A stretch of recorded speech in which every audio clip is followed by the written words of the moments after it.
I just wanted to make one quick update. Gergo had a great suggestion, which is, and it would have been really helpful for the last session, but he didn't suggest it yet,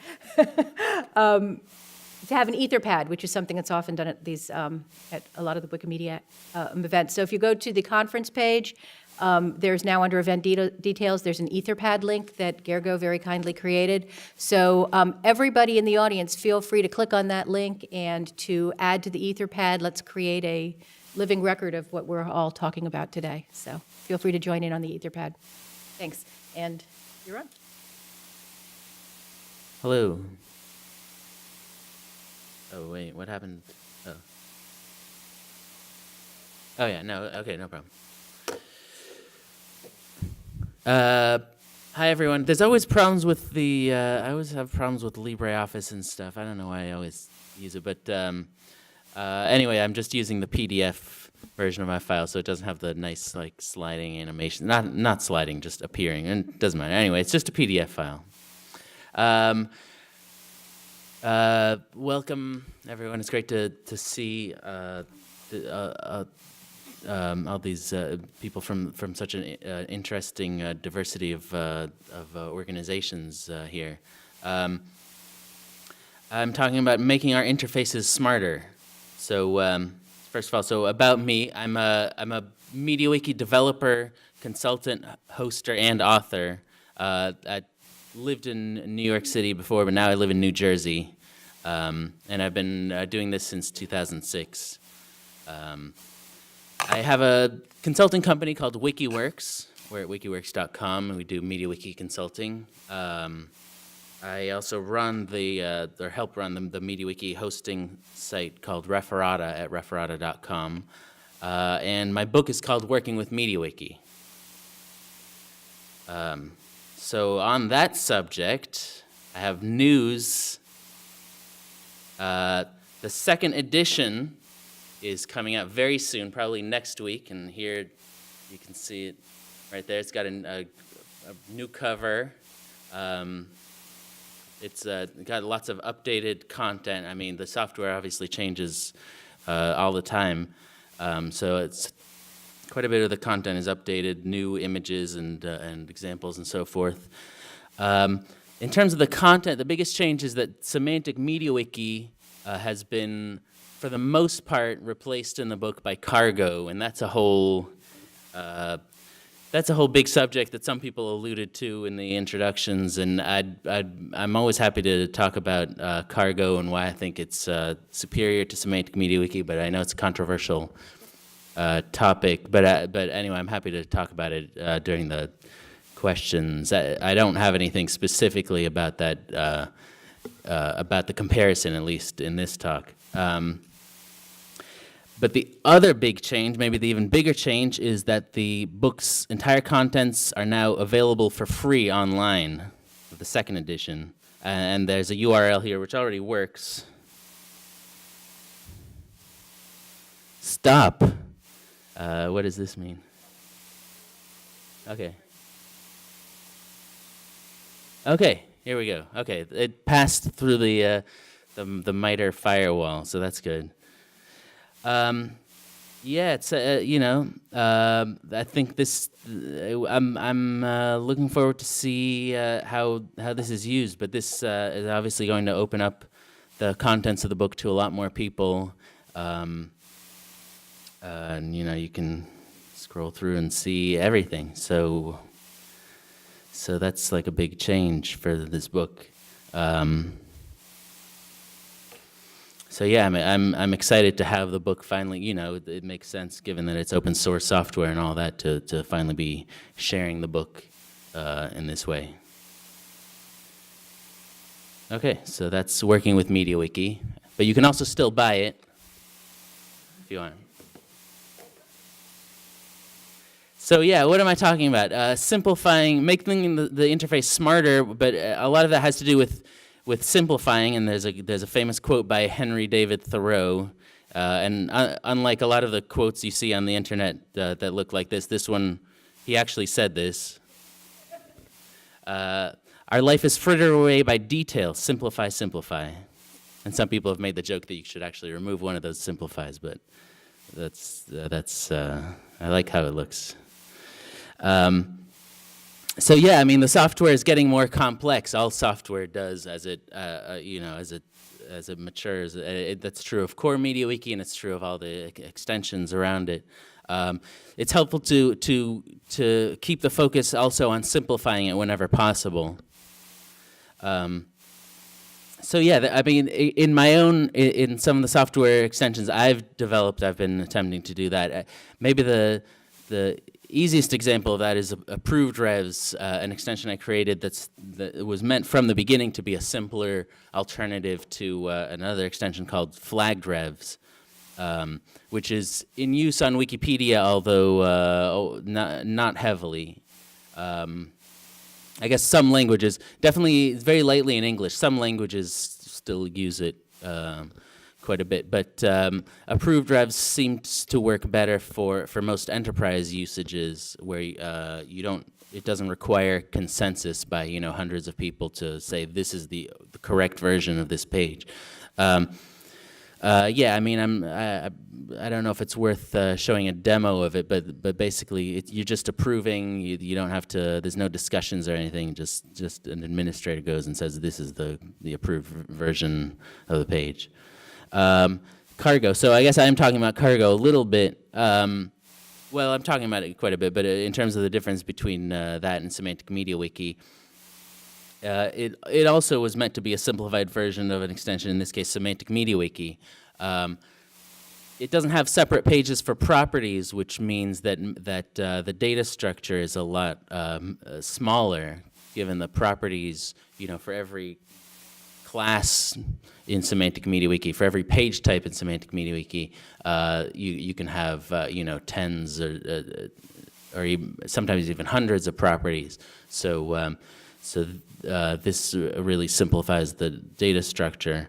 Filters, for that matter, are not defined at all. They're just created automatically based on the data structure. And by the way, I created a lot of this talk with the assumption that almost everyone at least knows about Semantic MediaWiki and forms and that kind of thing who's here, but that's not necessarily true. In fact, I'm pretty sure it's not true. Feel free to stop me at any point if you have a question about this, because I don't want to go over anyone's head, and I think if you're not using some variation of these extensions, that I think you're missing out in terms of like ease of use for users. Yeah, we used to have at these conferences, back when it was SMWCon, we had a full day of tutorials, which maybe was, that is a loss to some extent that we don't have those anymore. But I can certainly, give a brief demo of any of this stuff I'm talking about if anyone's curious. So now the as far as the page forms extension, there are lots of attempts to be smart, which doesn't mean that there shouldn't be more. But when you define a form field, there's a lot of work that goes into trying to make sure that the input is correct for that field. So a lot of the time you don't need to specify an input type or say, these are the set of values that belong with this input, because the software goes into the template and tries to be as smart as possible about figuring out what the input type should be, whether it's a date field or a drop down or anything else. Another sort of more minor detail is you can have local autocompletion versus remote autocompletion, and that used to be a setting, but now it's just the software just determines that based on the number of values involved. So I'm really hoping there can be more little things like that where the software steps in and has an opinion of its own and makes settings like that unnecessary. This one is cool. In just sometime in 2016, I think about a year ago, these two options were added: display equals table and display equals spreadsheet, which prevent the need for wiki text in the form definition. So here's an example for display equals table. I don't have an actual figure to go with this, but basically, if you've created a form definition, you know you need to do all this wiki text for tables or for whatever else you want to do. But here, if there's an example of using, if you just have the display equals table option for a template, then all you need to do is specify this set of fields, and you don't need anything else around it, and it will, create a whole table for you. And there's some helper options that go with it, like you can specify the tooltip if you want the little tooltip question mark icon that people click on to get more information. Normally, by default, it just makes the label for each field the same as its field name, but if you want to, you can override that and specify the label of this should be this other text. So that, I think, is also a step in this direction of making things easier for administrators. And the display equals spreadsheet, maybe I should show that. If there's time at the end, I'll show that. But that's a similar thing for multiple instance templates, where you can have a single spreadsheet input for all your multiple instance templates, and that also doesn't require wiki text. So looking forward, how smart can the interface get? I mean, how simple can we make this the process, which can be arduous, especially if you have lots and lots of classes of creating and maintaining an entire data structure. So currently, what does it mean to have a data structure? If you're using semantic MediaWiki, that involves templates, usually forms, almost always categories and properties. With Cargo, because you don't need the properties, it's just templates, forms, and categories. And then in either case, you can use an extension called page schemas. It's not that popular, but I don't know how many people know about it. That's an extension that it's been around for a while. It was first released in 2011. Here, let me show the page for it. Let me see if I can just do a search on page schemas. No MediaWiki. Ooh, cool. There's nothing else called page schemas, I guess. Even outside of MediaWiki. So this is an extension that lets you. It provides an interface to let you define an entire schema all in one place, and then all of this. Once you do that, it all. You just press a button to generate, the template, the form, and everything else from this schema. On the back end, it's just stored as a piece of XML. Does this make life easier?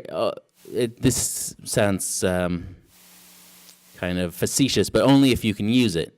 Only if you're. I mean, this doesn't offer much in the way of edge cases of strange things that people can and do with forms and templates. So as long as your data structure is pretty standard, then this is fine. Once it's not, then it becomes really hard. It becomes just another thing to maintain, because now you have your page schema, but you're also separately modifying your forms and templates, and you have to keep everything working together in conjunction, and it can actually make things more complicated.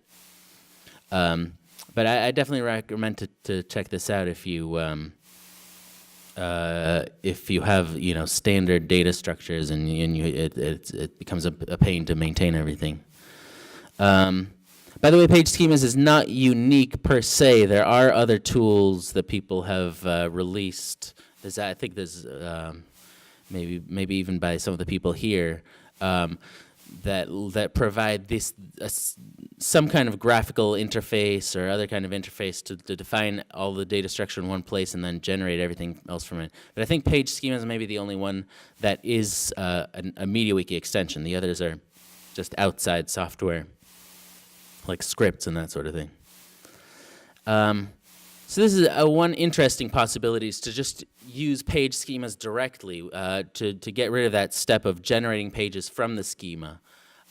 With forms, it really should be easy. It's just no one has done it yet, but there's really no reason why the form can't just go to the XML, read it, and just create the form on the fly from that instead of requiring a form definition.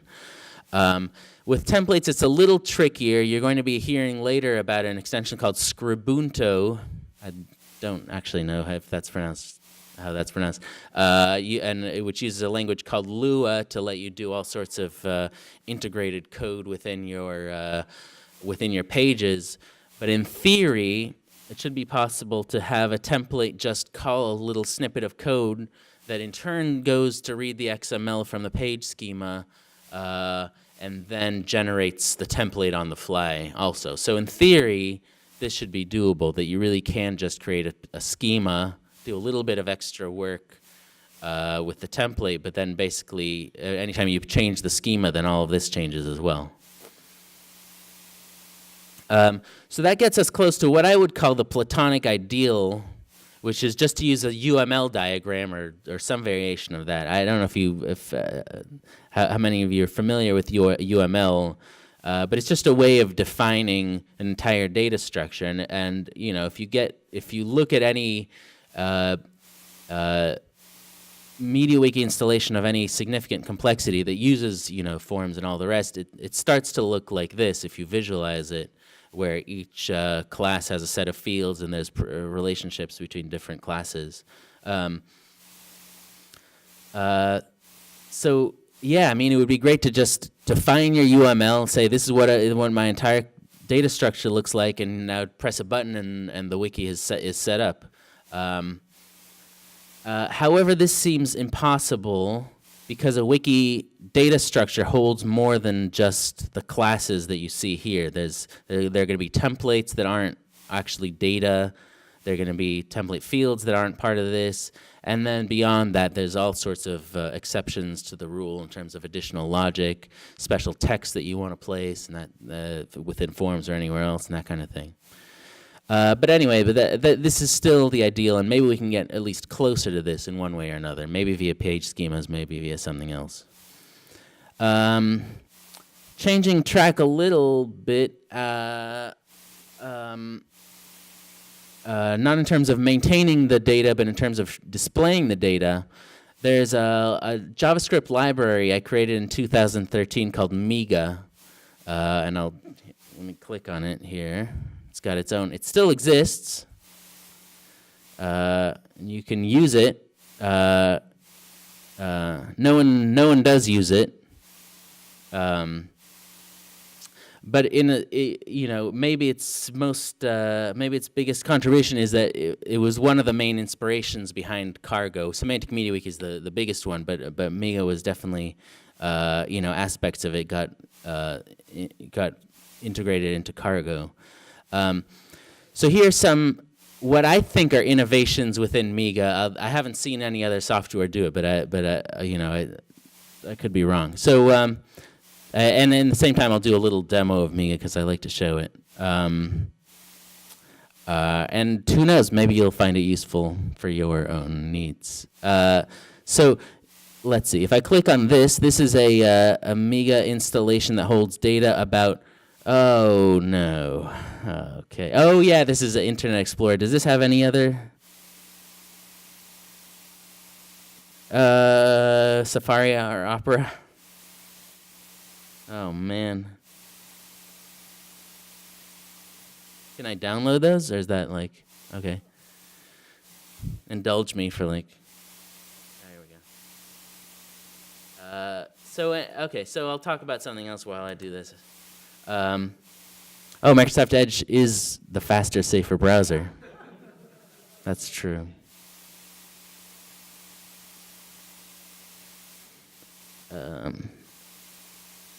No, yeah, okay, right, yeah, sorry, yeah, yeah. I won't get you guys into any more trouble than I need to. I hope.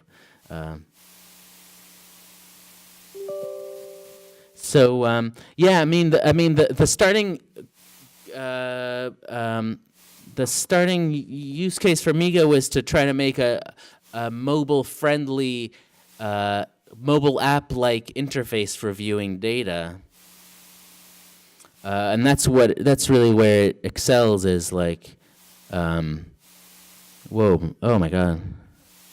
Is this bad?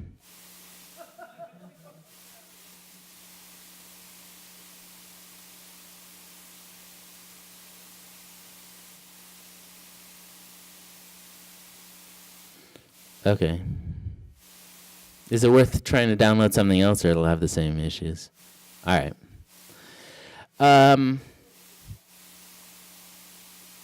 Really? Okay. Anyway, if you go... Oh, that's too bad. I should have made screenshots. Well, there's screenshots here. What do you know? That's right. I forgot. Okay. I think actually almost everything I want to show is here in these screenshots. So, Okay, cool. So, it's not quite as nice as if I were to do it all manually, but let's see if I can. Okay. So yeah, this is actually the Parks one. So yeah, this is a drill down interface like you see from Semantic Drill Down or Cargo, if you know those. It's just the layout is a little different, but you can filter by these three different filters or fields or facets. And in this case, this one filter value has already been clicked on. So now, in the View List tab, it's just a standard list of pages or entities, as you would see in the Semantic Drill Down or Cargo. But there's also a View Map tab that shows up automatically because one of the fields is coordinates. So yeah, this is just a Google Maps thing with clustering. That's why it looks weird like this. But yeah, it knows that because they're coordinates, people are going to want to be able to see a map, so it just displays the map automatically.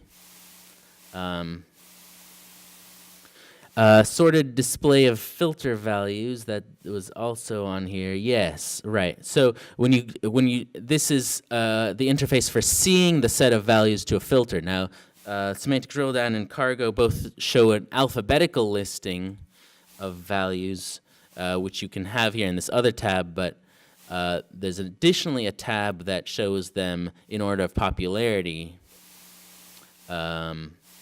which is another nice way of viewing the data. So that's potentially also something that could be supported, just because it's useful.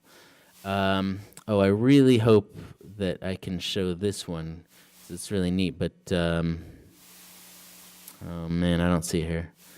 That's too bad. But basically, when there are pages that don't exist, the equivalent of red-linked pages in MediaWiki, and values that aren't pages, because they're not page types or something, then what it does is links that text instead to the drill down page for that entity. I don't know if that made any sense, but yeah, I'd urge you, if you're curious, I'd urge you to go to this URL if you can see it.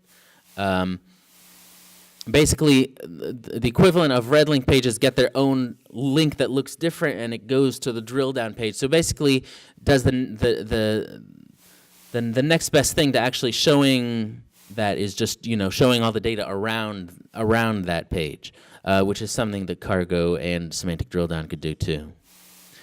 So all of these could actually be useful to copy for the drill down interface, and I really think just on a broader level. Here, let me show at least a drill down interface from Cargo, so you know what I'm talking about here. Drill down is it's really the heart of the whole of browsing the data, as far as as far as I'm concerned here. Oh, I can show the MediaWiki, unless you were planning to demo that one. Okay, which one? That's this one, malware attribution. Okay, cool. I hope this at least works. Okay, yes. So this is a MediaWiki. They use a combination of semantic MediaWiki and cargo, but this is a use of cargo here. So this is what the drill down interface looks like, and this is semantic MediaWiki is very similar to this. Okay, well this is all pretty esoteric data, unfortunately, but you can at least see how it works in theory. That you can you see a set of filters, and again these were automatically created by the software based on the data structure, and then as you click and drill down through the data, you can see more options appear and the options changing. Yeah,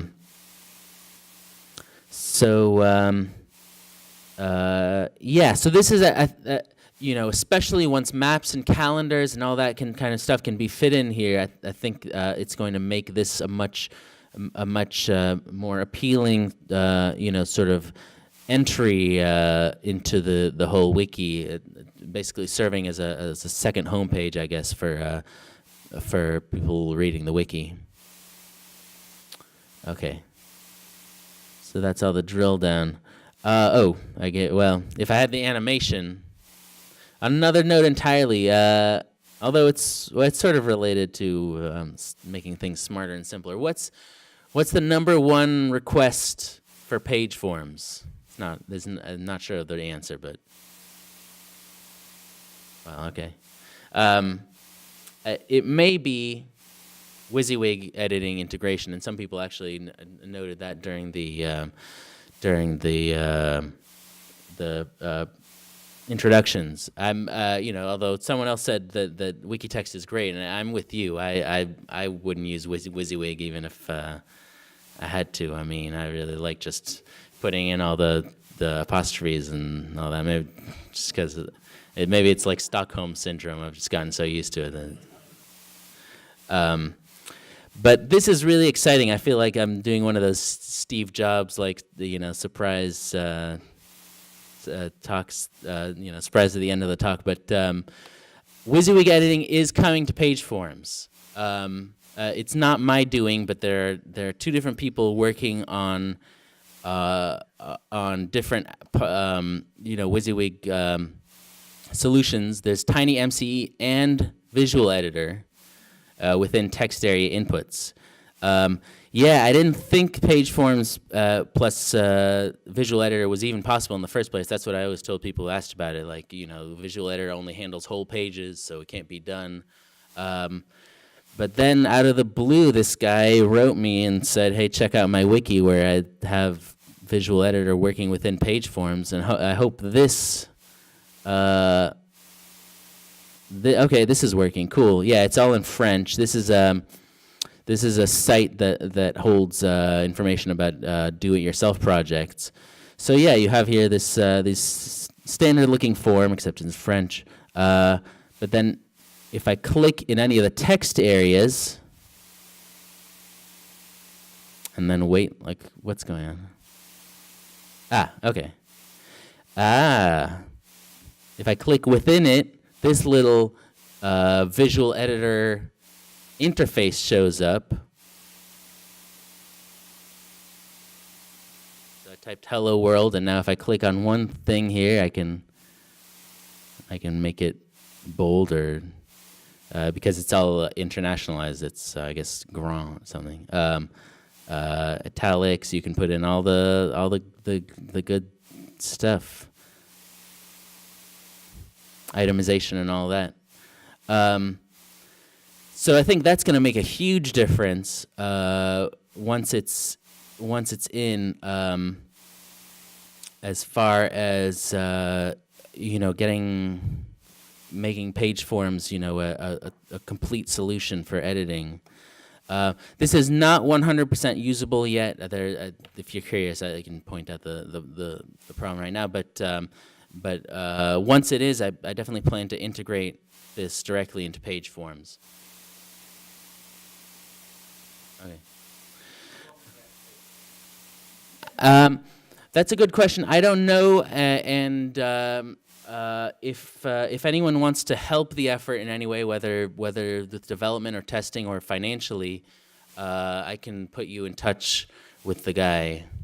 Yeah, I'm not sure he knows how much people would like to see this in general. So yeah, I can. Yeah, I'd be glad to put anyone in touch with him. And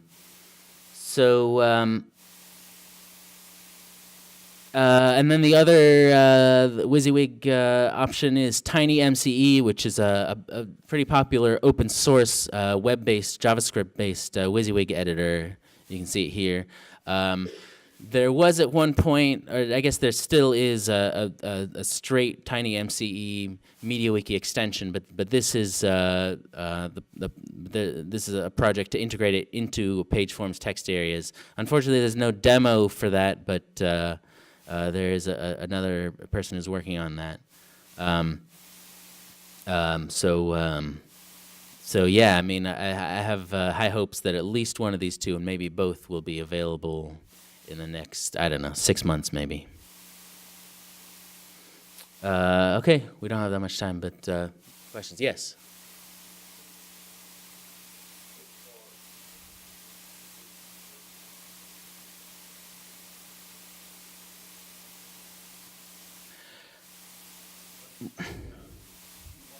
Right.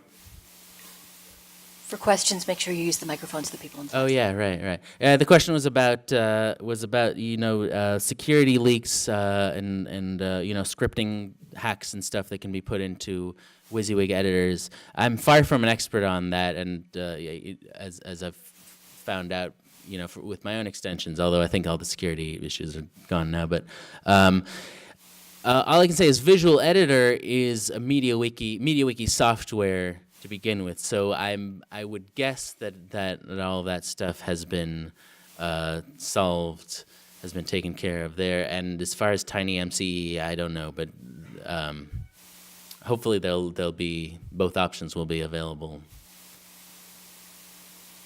Yeah, thanks. When you instantiate the editor for a page input element, is that shared among further elements? Because I have one customer who has about 20 text areas on one form, and it bogs down the browser because it's 20 instantiations of that editor. So if that could be shared, that would be great. Yeah, if you're just asking about performance and that kind of thing, it seems to work fine. I don't know what happened with that initial text area, but this loaded pretty quickly. I guess this one is just different somehow. It's not. But if you observe the network traffic, can you see whether it's multiple instantiations? Oh, I see. I don't know. Yeah, that's worth looking into. There are quite a lot of text areas here, but none of them are that complex, so I'm not sure. Just at the very least, it should only load the JavaScript once, if that's what you're asking, because MediaWiki handles duplicate JavaScript module loads, or at least it should. It should. Yeah, no, I definitely agree with that. Yeah. Yeah. Was there? Oh, okay. I thought that was a question. Yes. Right. I don't mean this to be contentious or anything, but maybe it's a table discussion for later, but I'd love to hear like a pros and cons of cargo versus semantic MediaWiki. Okay. Do we have time for that? We don't have time now, but maybe a lightning talk on Friday or something, or maybe we'll find another time to fit it in. That'd be great. Yeah, I guess it's not really. Okay. Yeah, sure. All I'll say is that in the cargo site, I put together a page that explains what I think are the similarities and between the two and advantages of cargo. And that's just my opinion, but I guess that's what I would say if I had more time. Is just go through that. I would have gone through that whole list pretty much. That was I easy. think for that discussion, if we could also add Wikidata too, in terms of differences. Oh, that's an interesting question to bring up. You probably mean Wikibase the software, or maybe you mean Wikidata the site. The extension developed by the foundation. Sure. No, the extension itself is called Wikibase. Okay. It's used on Wikidata, and the two are sort of synonymous because Wikibase is barely used anywhere outside of Wikidata. But that's an interesting discussion too. Yeah, that is an interesting discussion. I cover that in my book, which you can read. Okay, I guess that's it. Thank you.